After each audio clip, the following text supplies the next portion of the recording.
ਸਾਰੇ ਜਾਣਦੇ ਨੇ ਇਹਨਾਂ ਨੇ ਬਹੁਤ ਵੱਡੀ ਲੜਾਈ ਸਰਕਾਰ ਦੇ ਨਾਲ ਈਵੀਐਮ ਦੇ ਮੁੱਦੇ ਤੇ ਚਲਾਈ ਹੋਈ ਆ। ਨਾਲ ਡਾਕਟਰ ਰੀਤੂ ਜੀ ਨੇ, ਇੱਧਰ ਕਿਸਾਨ ਆਗੂ ਸਾਹਿਬਾਨ ਸਭਰਾ ਸਾਹਿਬ ਬੈਠੇ ਨੇ, ਇੱਧਰ ਵਕੀਲ ਸਾਹਿਬ ਬੈਠੇ ਨੇ, ਸਾਰੇ ਆਏ ਨੇ। ਅਸੀਂ ਇਹਨਾਂ ਨੂੰ ਮੋਰਚੇ ਵੱਲੋਂ ਕਿਸਾਨ ਆਗੂਆਂ ਵੱਲੋਂ ਜਿਉ ਆਇਆ ਕਹਿੰਦੇ ਆ। ਜਿੱਥੇ ਸਾਡੀ ਸਰਕਾਰ ਦੇ ਨਾਲ ਬਲ ਦੇ ਨਾਲ ਲੜਾਈ ਆ ਹੱਕੀ ਮੰਗਾਂ ਨੂੰ ਲੈ ਕੇ, ਉੱਥੇ ਅਸੀਂ ਜਿਹੜਾ ਕਾਨੂੰਨੀ ਤੌਰ ਤੇ ਵੀ ਲੜਾਈ ਲੜ ਰਹੇ ਆ। ਬਾਕੀ ਜੋ ਰਣਨੀਤੀ ਆ इस मोर्चे नूं किवें जितना, कानून दे राहीं किस तरह अगे लेके जाना, वो प्राचा साहब दसणगे। किसानों का ये आंदोलन कानूनी रूप से, संवैधानिक रूप से कहाँ खड़ा है? ये देश की जनता देश की मालिक है। ये बाबा साहब डॉक्टर भीमराव अंबेडकर का संविधान कहता है एक एक नागरिक इस देश का बराबर का मालिक है। किसान मालिकों में भी कुछ ऐसे वर्ग हैं, मालिकों में भी जो मालिकों में भी ऊंचे हैं थोड़े। क्यों ऊंचे हैं? क्योंकि वो पूरे देश के मालिकों का पेट पालते हैं। उनके बगैर सारे मालिक भूखे मर जाएंगे। तो इसलिए किसानों की इज्जत मालिकों में भी ज्यादा। तो एक तो बात ये आपको समझ लेनी चाहिए। दूसरी बात, ये महत्वपूर्ण बात ये है कि ये सरकारें जो हैं, प्राइम मिनिस्टर हो, चीफ जस्टिस ऑफ इंडिया हो, चीफ मिनिस्टर हो, मंत्री हो, आईएएस ऑफिसर हो, कैबिनेट मिनिस्टर हो, चीफ सेक्रेटरी हो, ये सब आपके हमारे देश की जनता के नौकर हैं। देश की जनता के नौकर हैं। ये मैं आपको संवैधानिक और कानूनी बात बता रहा हूँ। ये नौकरों को आप लोग और हम लोग इसलिए चुनते हैं कि वो जो आपका पैसा है बजट में जो लगता है, वो आपका, मेरा, देश के मालिकों का पैसा है। कोई चाय बेच के प्रधानमंत्री इतने पैसे नहीं कमा सकता कि एक किसान का भी 5 किलो अनाज पहुंचा सके एक महीने में। तो ये पैसा भी आपका और हमारा है। तीसरी महत्वपूर्ण बात, देश के सारे नागरिक अपने अन्नदाताओं के साथ खड़े हैं। देश का एक एक नागरिक, कुछ लोगों को छोड़ के जो आरएसएस और बीजेपी के और उनके सहयोगी हैं और अडानी अंबानी जैसे चोर हैं, वो चाइना के साथ मिलकर। अब किसान लड़ाई किसकी लड़ रहे हैं ये भी समझना महत्वपूर्ण है। किसान अपनी लड़ाई नहीं लड़ रहे हैं। किसान देश के हर एक नागरिक की अन्न सुरक्षा की, खाद्य पदार्थों की सुरक्षा की लड़ाई लड़ रहे हैं। क्योंकि चाइना और जो ये विदेशी कंपनियां हैं, उन्होंने मिलकर साजिश की है कि देश के किसानों की जगह, जैसे चाइना, अफ्रीका, यूरोप और साउथ अमेरिका में चाइना जो है जमीनें खरीद रहा है वहां के धन्ना सेठों के साथ मिलकर, उसी तरीके से चाइना के लोग इंडिया की किसानों से जमीन छीनना चाहते हैं। तो आप लोग देश के हर एक नागरिक की लड़ाई लड़ रहे हो। अगर ये जमीनें अडानी अंबानी ने छीन ली, तो आज मैं एग्जाम्पल के तौर पे बता रहा हूँ, जो अनाज हम 1 रुपए का खरीदते हैं, वो हमें आने वाले 2-3 साल में 100 गुना ज्यादा रेट्स पे खरीदना पड़ेगा। तो पूरा देश इस बात को जानता है और पूरा देश आपका गोली खाकर, लाठी खाकर हम सब लोगों को सस्ता अनाज दिलवाने के लिए, सस्ता खाना दिलवाने के लिए आपका रेडी है। हमारे पास शब्द नहीं है जो किसानों का धन्यवाद कर सके। अब मैं इन चोरों की बात करता हूं जो बेईमान नौकर प्रधानमंत्री और दूसरे पदों पे बैठ गए। वो चाइना और अडानी अंबानी के साथ मिलकर देश की किसानों को और देश की जनता को खोखला करके, जैसे 4000 किलोमीटर जगह चाइना ने छिनवा दी ना, ये काम देश के अंदर भी करना चाहते हैं। तो पूरा देश आपके साथ खड़ा है। सुप्रीम कोर्ट के हमारे एक जज, ये वकील थे जो हमारे प्रेसिडेंट, हमने जिन्हें जिताया था, उन्होंने किसानों के खिलाफ एक चिट्ठी लिखी। सैकड़ों वकीलों ने, और मैं आपको बता रहा हूं, सैकड़ों वकीलों ने मिलकर उनके खिलाफ रेजोल्यूशन पास किया कि उनको प्रधानी से हटा देंगे, सुप्रीम कोर्ट की प्रधानी से हटा देंगे, और जल्दी हम उनको हटा देंगे क्योंकि उन्होंने जुर्रत की किसानों के खिलाफ एक शब्द बोलने की। किसानों के खिलाफ जो भी एक भी शब्द बोलता है वो देश का गद्दार है। ये भी मैं आपको कानूनी बात बता रहा हूँ। देश का और संविधान का गद्दार है, देश के लोकतंत्र का गद्दार है जो किसानों के खिलाफ एक शब्द भी बोलता है। ये भी आप बात समझ लें। तीसरी बात ये जो पुलिस के जरिए, पुलिस के जो छोटे कर्मचारी हैं जो कि बाध्य हैं अपने भ्रष्ट अधिकारी जो उनके सर पे बैठे हैं, उनके आदेश मानने के लिए, तो मैं उनको भी कानूनी सलाह देने आया हूं कि ये बात वो अच्छे से समझ ले। किसानों के ऊपर चलाया हुआ एक एक आंसू गैस का गोला, चाहे वो एक्सपायर्ड हो या नहीं हो, एक्सपायर्ड वाला तो डायरेक्ट अपराध है, आतंकवाद की घटना है। आतंकवादी अपराध किया है आप लोगों के साथ, ये पुलिस की वर्दी में या आरएसएस के गुंडों ने जो ये एक्सपायर्ड घत गोले चलाए हैं आपके ऊपर, आंसू गैस के गोली चलाना भी आतंकवाद का, यूएपीए का अपराध है, क्योंकि आप लोग संवैधानिक रूप से पीसफुल प्रोटेस्ट कर रहे हो, आपको कोई नहीं रोक सकता कानूनी तौर से।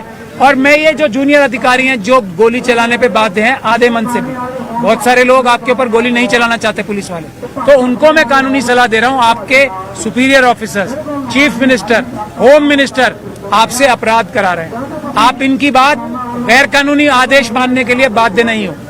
आप अपराध करोगे अगर अपने सीनियर अधिकारियों की बात मान के किसानों के ऊपर आंसू गैस, गोली, लाठी या कोई भी हथियार चलाओगे, किसी भी प्रकार के तरह तरह के पैलेट गन्स और स्टन गन्स, क्या क्या चला रहे हैं आपके ऊपर, जो हम लोगों ने अपना पेट काट के पाकिस्तान और चाइना के खिलाफ अपनी सेना को दिया था, वो आप लोगों के ऊपर चलाए जा रहे हैं। तो ये इतना बड़ा अपराध है, आप देश की सुरक्षा को कॉम्प्रोमाइज कर रहे हो काम करके।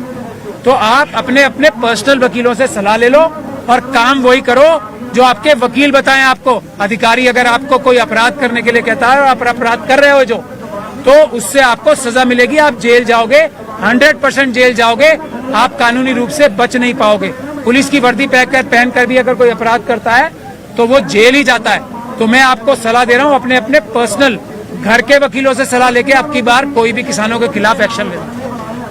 एक बात मैं और बताना चाहता हूँ, देश का बेरोजगार, ये डॉक्टर ऋतु हमारे साथ हैं, इस देश में इस वक्त बड़े बड़े 3-4 आंदोलन चल रहे हैं। पहला आंदोलन किसानों का चल रहा है, दूसरा आंदोलन बेरोजगारों का, यूनिवर्सिटी के छात्र और टीचर देश में बहुत बड़ा आंदोलन चला रहे हैं। डॉक्टर ऋतु उसकी लीडरशिप कर रही है दिल्ली यूनिवर्सिटी में और देश भर में, आशुतोष उसकी लीडरशिप कर रहे हैं देश भर में और दिल्ली यूनिवर्सिटी में। तो बेरोजगार, किसान, उसके बाद वकील ही नहीं, देश की सारी जनता मिलके ईवीएम का विरोध कर रही है, क्योंकि ये सरकार किसानों से नहीं डर रही, ये सरकार जवानों से नहीं डर रही, ये सरकार बेरोजगारों से नहीं डर रही, ये सरकार आदिवासियों से नहीं डर रही, SC ST OBC गरीबों से नहीं डर रही, क्योंकि इनको इनके किसी के वोट नहीं चाहिए। तो एक बड़ा इशू ये है कि ईवीएम से चुनाव नहीं होने देना है। तो और इसके लिए हम लोग आए हैं कि ये सारे लोग आपस में अगर अपनी शक्ति जोड़ लेंगे तो इनको, चोरों को, मक्कारों को भागना पड़ेगा। एक ये भी निवेदन लेके हम आए हैं कि हम सब लोग मिलके, आदिवासी, SC ST OBC, अल्पसंख्यक, किसान, मजदूर, गरीब, महिलाएं, ये सब लोग मिलके आंदोलन चलाएं। ईवीएम ही अगर हट गई तो इनकी 40 सीटें नहीं आनी, और अगली बार जो सरकार आएगी वो मालिकों से, यानी कि किसानों से और दूसरे नागरिकों से डरेगी, और वो काम करेगी जो आप कहोगे। आखिरी चीज मैं ये बताना चाहता हूं आप लोगों को कि दिल्ली की जनता आपके लिए अपनी पलके बिछाए बैठी है। अगर कोई परेशानी क्रिएट कर रहा है तो वो दिल्ली की जनता को, दिल्ली पुलिस के भ्रष्ट अधिकारी और यूपी पुलिस के भ्रष्ट अधिकारी बॉर्डर्स पे, अभी हम दिल्ली से आ रहे हैं तो जगह जगह बॉर्डर्स पे आप लोगों के मालिकों के डर से जगह जगह बैरिकेड लगा रखे हैं, तो उससे हमें परेशानी है। किसानों के लिए तो हम, एक बार आप हमें मौका दे रहे हैं, हम आपका पेट कुछ दिन खाना खिला सकें, ये मौका हमारे पास बार बार कब आएगा? दिल्ली की जनता आपका बाहें फैला के, आपका पलके बिछा के इंतजार कर रही है, तो किसी की उसमें बात में मत आना। और इसीलिए हम लोग यहाँ आपके पास आए हैं, हम कानूनी मदद देने के लिए भी आपको पूरी तरीके से तैयार हैं। एक एक व्यक्ति के जो गोली लगी है, एक एक व्यक्ति जो घायल हुआ है, उसको ना सिर्फ कॉम्पेंसेशन दिलाई जाएगी, बल्कि खट्टर साहब को, अमित शाह जी को और प्रधानमंत्री जी तक को, और यहाँ के जितने भी पुलिस के भ्रष्ट अधिकारी हैं उनको सजा दिला के जेल में भेजने का काम हम वकीलों का है। हम वो भी वादा आपसे करने आए। हम लोग आपके साथ कंधे से कंधा मिला के अदालतों में भी और सड़कों पे भी पूरी वकील कम्युनिटी खड़ी है, क्योंकि हम भी आपके एक तरीके से उतने ही एहसानमंद अपने आप को, हम आपके उतना ही एहसान मानते हैं जितना बाकी देश की जनता, क्योंकि हम भी आपका ही उगाया हुआ अनाज खाते हैं। धन्यवाद।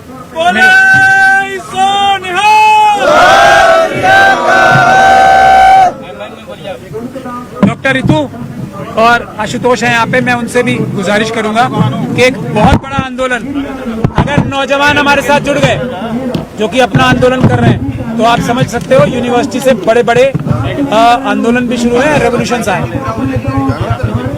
मैं पहला तो सब तो पहले कहना चाहती हूँ बहुत बहुत धन्यवाद साडे अन्नदाता दा, ये मौका ये चीज तुसी दोबारा कीती आ, क्योंकि तुसी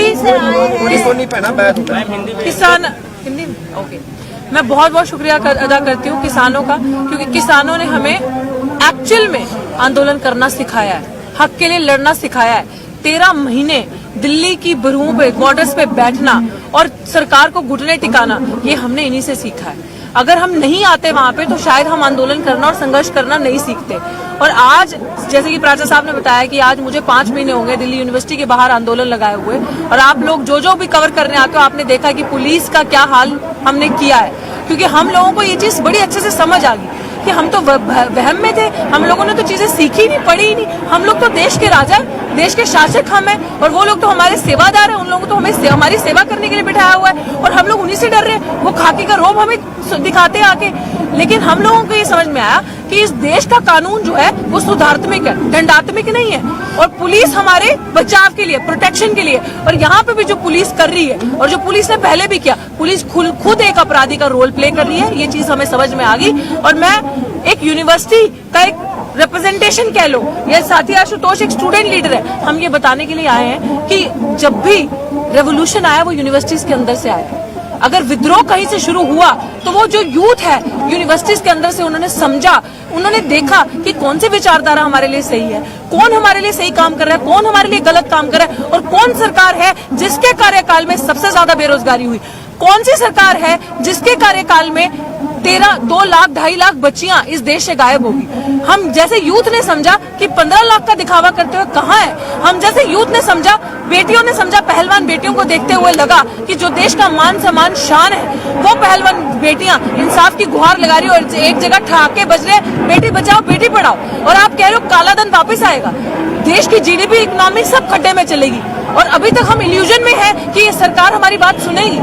हमें, मुझे लग रहा है किसानों का संघर्ष देखते हुए, जो पीड़ित लोग हैं उन सबको देखते हुए ये चीज लग रही है कि अब हमें ना मांगना नहीं है, we don't have to demand, we need to claim. और अब हमें क्लेम कैसे करना है, जितने भी, बड़ी अच्छी बात मार्क्स ने समझी थी, मैंने पढ़ी थी कि जितने भी, उन्होंने कहा था दुनिया के मजदूर है ना, वो सब एक हो जाओ अगर पूंजीवाद से छुटकारा चाहिए। ये ऐसा नहीं कि ये रशिया का मजदूर, ये इंडिया का, ये यहाँ का, नहीं, मजदूर एक जाति है, मजदूर एक कम्युनिटी है, मजदूर को एक होना पड़ेगा। अभी वक्त आ चुका है कि जितने भी प्रताड़ित, शोषित, दबे कुचले लोग हैं जो हक मांग रहे हैं, उन सबको एक होना पड़ेगा इस बेईमान सरकार से छुटकारा पाने के लिए और जीतने के लिए। और उसी आस को लेके हम दिल्ली से, मैं हूँ पंजाब से लेकिन दिल्ली में पढ़े हैं, दिल्ली में रह रहे हैं, मैं होल हार्टेडली पूरे दिल्ली यूनिवर्सिटी से और पूरे विश्वविद्यालयों से वेलकम करने आई हूँ किसानों का, क्योंकि मुझे लगता है कि बहुत कम वो गद्दार होंगे लोग जो वेलकम नहीं कर रहे होंगे किसानों का।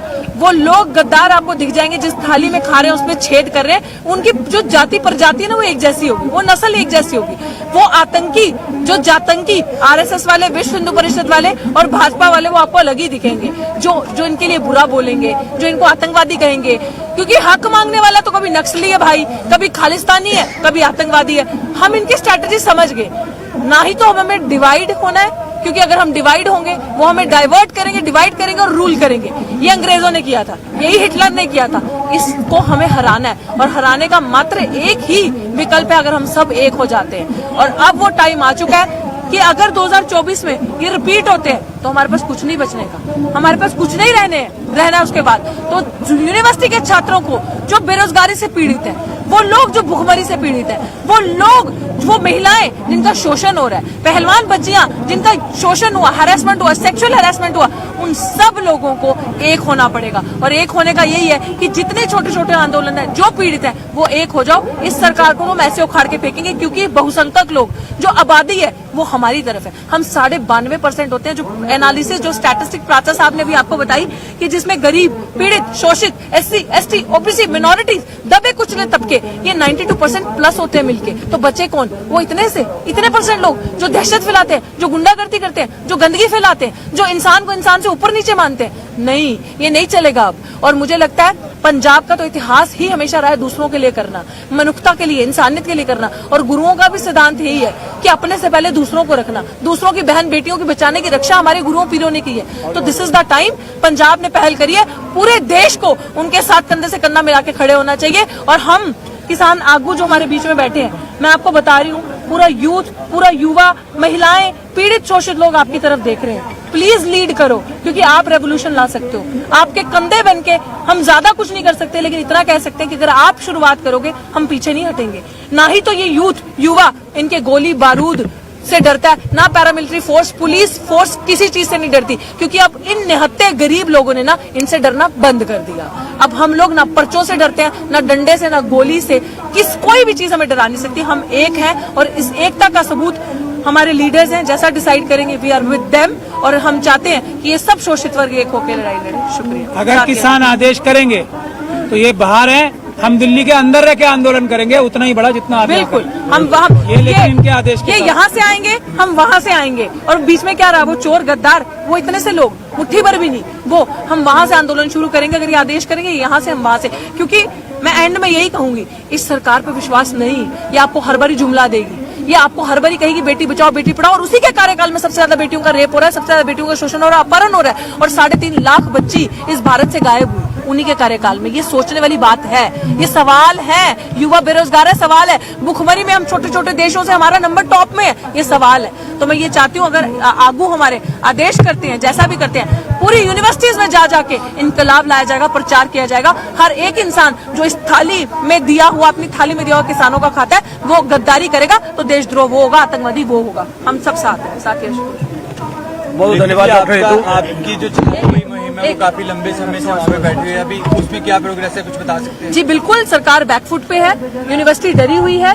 अभी आप देखो कि लास्ट टाइम इतना ज्यादा हम लोगों की संख्या थी, उनसे संभालने नहीं गए, तो उन्होंने हमारे लोगों को मेट्रो से निकलते डिस्पर्स करना शुरू कर दिया। जब आप दिल्ली विश्वविद्यालय में उतरते हैं तो पहला मेट्रो स्टेशन आता है विश्वविद्यालय। इन्होंने जिस दिन मेरा 6 फरवरी का बड़ा आंदोलन था, हजारों के हिसाब से दुनिया वहां पे आई, उस दिन इन्होंने विश्वविद्यालय मेट्रो स्टेशन में मेट्रो ही नहीं रोकी, जीटीबी पे रुक रही थी, या तो मेट्रो विधानसभा पे रुक रही थी। तो इतना डर है इनको। मैं आपको बता रही हूँ ना, एक महिला जो शोषित वर्ग की, मार्जिनलाइज कम्युनिटी की, से संभाली नहीं जा रही। सोचो, एक, क्योंकि मैं सच की बात कर रही हूँ, मैं हक की बात कर रही हूँ, और मैंने जैसे आपको कहा, इनके तमाम गोला बारूद, धन दौलत, पुलिस फोर्स अब डराने ना रही, अब हमने डरना बंद कर दिया। इसीलिए उसी को ध्यान में रखते हुए 26 तारीख को आने वाली 4 दिन के बाद हमने बड़ा कॉल दिया है। मैं किसान आगुओं से भी रिक्वेस्ट करती हूँ कि सच हक की लड़ाई है। एक आरएसएस के प्रिंसिपल ने जातिवाद के चलते हुए, और मेरी जो सक्रियता थी किसानी संघर्ष में और सीएनआरसी के आंदोलन में, जो एक मुखर आवाज अपने हक अधिकार के लिए बचाने के लिए, आप सब लोगों ने मुझे किसान आंदोलन पे देखा ही होगा, मुझे बताने की जरूरत नहीं है। उस चीज को एक आरएसएस की प्रिंसिपल से बर्दाश्त नहीं हुआ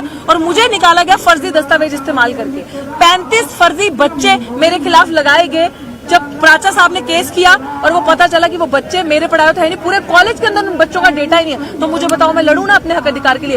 वो सामने चोरी कर रहा है, आरएसएस बीजेपी सामने चोरी करके आपको गोली मारी, हम बोले ना। तो इसीलिए 26 तारीख को हमने विशाल कॉल दिया है, और मैं उस चीज का इन्वाइट करने अपने किसानों को भी आई हूँ कि आपकी बच्ची वहां पे बैठ के लड़ रही है, पंजाब से हूँ, और आओ साथ दो कि अगर हमने यूनिवर्सिटीज की लड़ाई भी जीत ली तो मैं कहती हूँ कि ये भारत, क्या आपके हाथ में है भारत देश। अब भारत देश का युवा जो प्रताड़ित बेरोजगार है, जो टीचर जिनकी नौकरियां छीनी गई और आरएसएस का कैडर भरा गया, सब आपको देख रहे हैं, सब आपके पीछे हैं। अगर आप आगे आएंगे तो हम कंधे से कंधा मिला के खड़े हैं। और मैं ये भी चीज आपको बताना चाहती हूँ कि जो हमारे बंदी सिंह है, जिनके लिए हमेशा हमने मुखरता से आवाज उठाई, शुक्रिया अदा करती हूँ इस आंदोलन का, किसानों का, कि इन्होंने उनकी मांग भी रखी, उनकी आवाज भी उठाई। और जो बंदी सिंहों में हमारे जत्थेदार जगतार सिंह हवारा जी, उनके जो मुख्य मेन वकील हैं, वो आज आपके बीच में बैठे हैं। और 2018 की जब मीटिंग हुई थी, जब उनके ऊपर 73 केसेस थे जत्थेदार जगतार सिंह हवारा पे, जब महमूद प्राचा जी के पास वो केस आया, तो आज उनके ऊपर सिर्फ 3 केसेस रह गए, उनमें से भी 2 हैं जो मेन है,